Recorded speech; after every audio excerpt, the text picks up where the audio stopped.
Одморете се малку од многуте активности и слушнете коментар за животот од доктор Харолд Сала. Господ е добар, тој е тврдина во ден на неволја. Ги познава оние кои прибегнуваат кон него. Наум, 1 глава, 7 стих. Има моменти кога посакувам сите заеднички да донесат одлука и да направат работите да функционираат исто насекаде.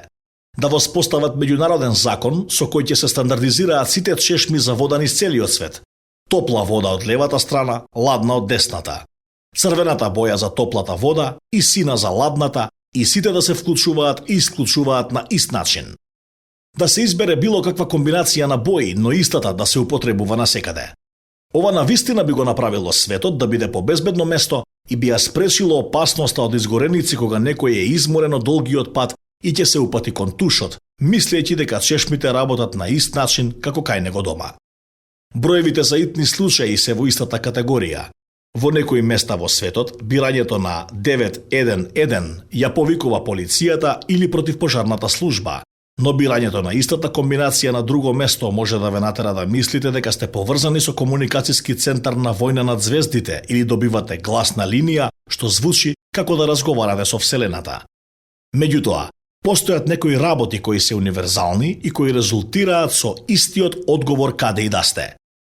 Обидете се да му се насмевнете на некое бебе и погледнете го изразот на лицето на мајката. Кога се насмевнувате на незиното бебе, и таа се насмевнува.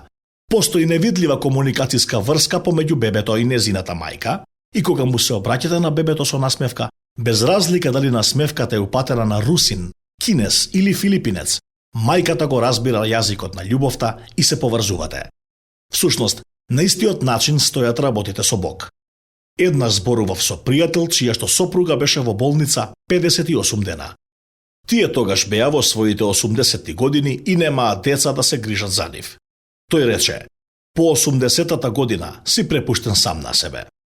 Тој упатуваше на 90-тиот псалм каде што Мојсей рече дека збирот на нашиот живот е 70 години, а потоа наскоро заминуваме. И премногу често тој е во право. Сепак, линијата за брзата помош е секогаш отворена за небото. Дали некогаш сте запреле за да му заблагодарите на Бог, затоа што линијата на небото никогаш не е зафатена и затоа што Бог никогаш не е премногу уморен, незаинтересиран или презафатен за да го чуе вашиот плач? Во Пословици, 18 глава 10 стих пишува: Господовото име е силна кула, праведникот прибегнува кон него и наоѓа за солниште.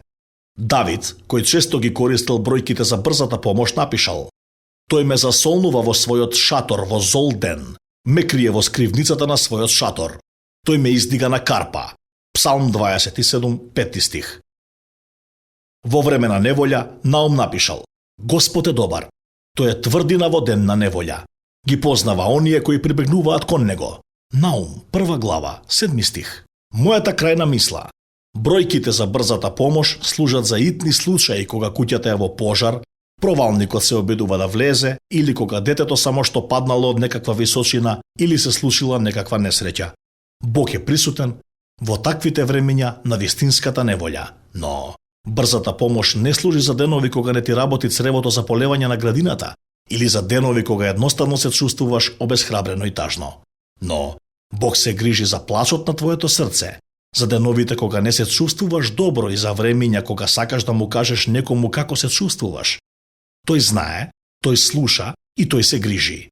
Бог не е само извор на брза помош, за да те избави од неволја.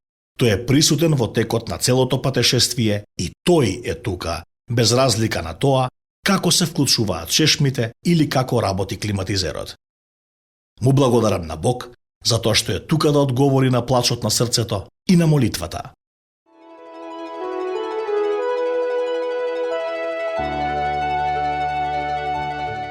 Што току го слушнавте, доктор Харолд Сала, во овој коментар за животот.